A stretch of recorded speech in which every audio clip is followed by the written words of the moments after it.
Vali, let me pick up on what Meena was saying just before the break, which was, that Washington has let these militias grow. Hezbollah began in the Lebanese war in the 80s, but Hamas, then the Houthis, then those militias in Iraq and in Syria, all of them backed and financed by Iran. What is the best strategy? David Sanger in the New York Times today has an analysis piece, which I thought was very interesting, where he says, hitting Iran hard has not proved to deter them. He points out that the assassination of Soleimani, the Iranian commander, did not really deter Iran, as we can see now, but that sometimes negotiating with them has had some at least temporary effect on pausing Iranian activities.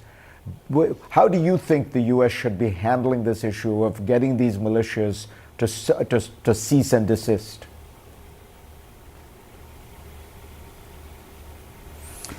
I think David is correct in the sense that when the United States killed Soleimani, even Iran reacted with the single largest missile attack that the U.S. forces have ever encountered. And it was very fortunate that at that point that did not lead to a much larger war. And then it's also true that before October 6th, the United States and Iran had somehow arrived at a modus vivendi that led the National Security Advisor to think that the Middle East was at its most peaceful moment over a decade. But we are where we are, and the dilemma that the United States faces is that the Gaza war has become a cause for the escalation in these attacks for reasons that Meena mentioned, that these groups see an advantage or an opportunity in pursuing a much more aggressive behavior, put pressure on Israel and the United States. So the U.S. faces a dilemma. It needs to end this war or arrive at a ceasefire, because the last time we had a ceasefire for 8 days was the only time that all the guns went silent in the Middle East. But if you have a ceasefire at this moment, in effect, Hamas, Iran, and Hezbollah has won in the way that Henry Kissinger explained it.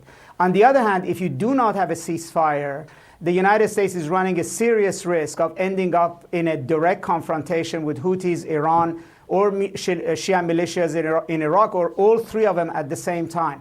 So I think the United States has to make a choice. Does it want to sort of take the first step, at least get to a ceasefire, calm down the region, then think about a much longer, broader strategy of what are you going to do about the Houthis, the Shia militias, and Iran? Or is it going to pursue a policy of trying to intimidate them and run a huge risk of ending up in a war? And both sides can miscalculate in a moment like this.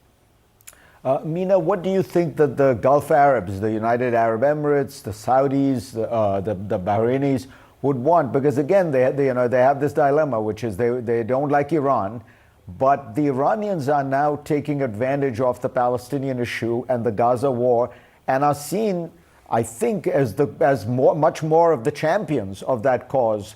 The Gulf Arabs are largely silent. There's been some condemnation, but it's the Houthis who are launching missiles. It's Hezbollah that is launching missiles, and they claim on behalf of the Palestinian cause.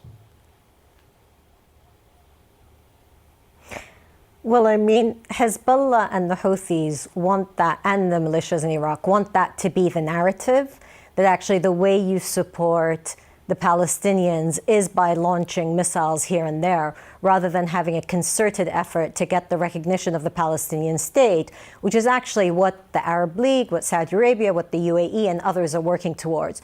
So I think it's really important in the framing to think what success is and what we want. And ultimately, there has to be a Palestinian state that would end a lot of what we're seeing now.